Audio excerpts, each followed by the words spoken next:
Caitlin Clark, did you turn down $15 million? Oh, that's a boss move. Oh, that's a crazy boss move. That's a flex. The league thought it could buy Caitlin Clark's silence.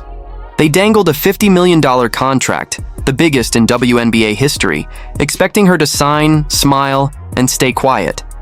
But Caitlin's answer? No deal. She refused to cash in at the cost of her principles.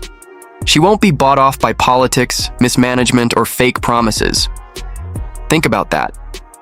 The commissioner and executives rolled out this historic payday as if money could erase years of neglect. They figured a massive salary would cover up the league's failures and tie Caitlin to a system that hasn't even protected her on the court. But Caitlin didn't blink. One big check doesn't erase reality. And the reality is this: the league has stood by while its brightest star gets hacked, shoved, and knocked to the floor, without consistent whistles, without accountability, without backup.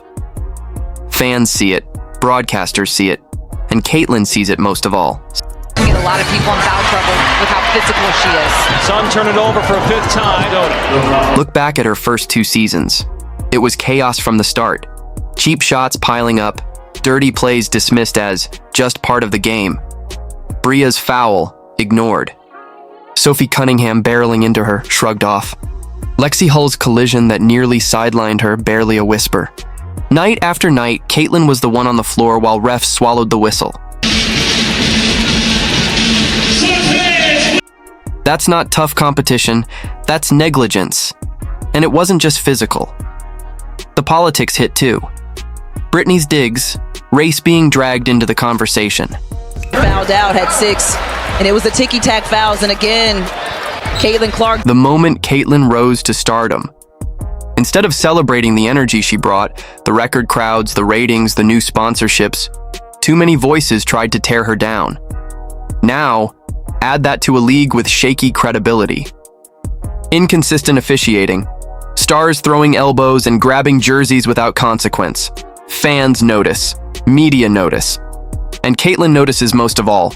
So when the commissioner slid $50 million across the table, Caitlin wasn't grateful. She was suspicious. Where was that support when she was being mauled every night? The league completely misread her. Caitlin isn't chasing a paycheck. With Nike, Gatorade, Wilson, Panini, and Stanley in her corner, her endorsements already dwarf what most players make in their entire careers. That $50 million isn't survival, it's leverage. It proves the league can't function without Foul trouble with how physical she is. Sun turn it over and for a veterans fifth see it time. too. Players who've grinded for a decade without seeing half that money are furious. Resentment is bubbling. That's why the league wanted this deal locked up quickly. Get Caitlin signed before the backlash spread. But she didn't take the bait. By rejecting it, she exposed everything.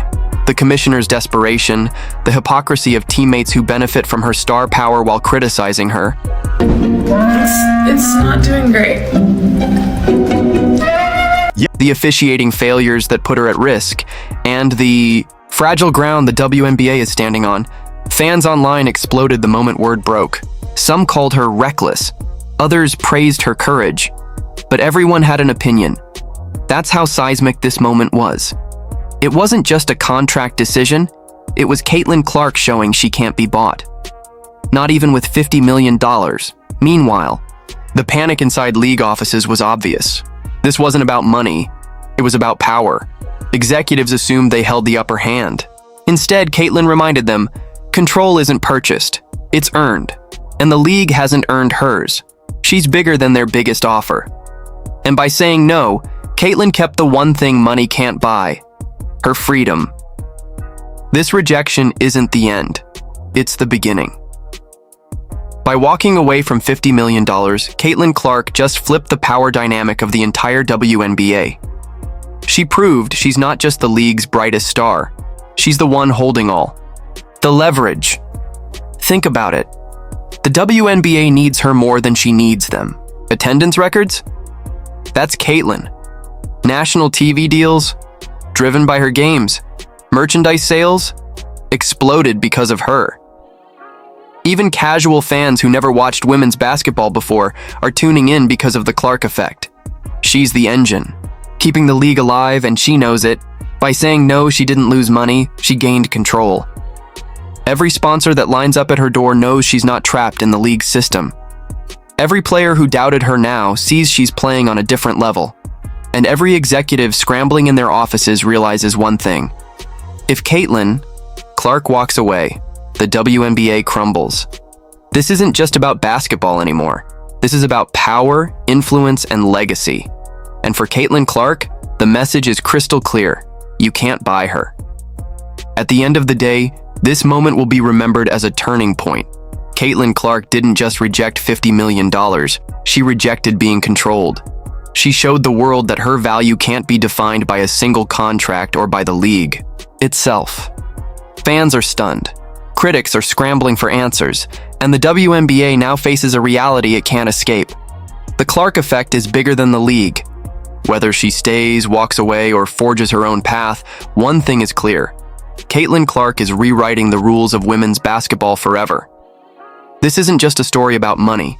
It's about power, respect, and a legacy that will outlast any contract. And for the first time in history, the WNBA doesn't hold the cards. Clark does.